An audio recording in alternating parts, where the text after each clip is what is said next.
Before you begin marbling, it's essential to prepare your paper with alum. Alum, or potassium aluminum sulfate, acts as a mordant, helping the marbling paints adhere properly to the surface. Without it, the paints may not bind well, leading to dull or washed-out patterns. To make the alum solution, we'll start by measuring 2 teaspoons of alum. If you're working with a larger batch, the general ratio is 8 tablespoons of alum per gallon of water. We'll be measuring by volume for this recipe, but there are similar alum-water ratios available in mass if you prefer. Using warm water helps the alum dissolve completely, ensuring an even application. We'll add the measured alum to an empty jug, followed by 2 cups of warm water. Then shake it thoroughly until the alum is fully dissolved. If any granules remain undissolved, it can lead to an uneven treatment of the paper, so take the time to mix it well.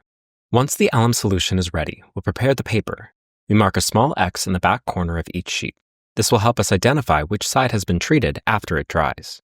Marbling works best when only one side of the paper is coated with alum, so this simple step prevents confusion later on. The first method to apply the alum solution is by dipping the paper into an alum bath. This is ideal for treating large batches of sheets at once, especially if you're working with large paper sizes.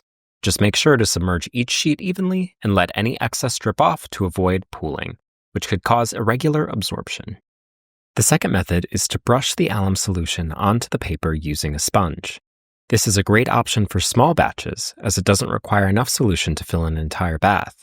When using this method, apply the solution evenly, working from the center outward to prevent streaking or missed spots.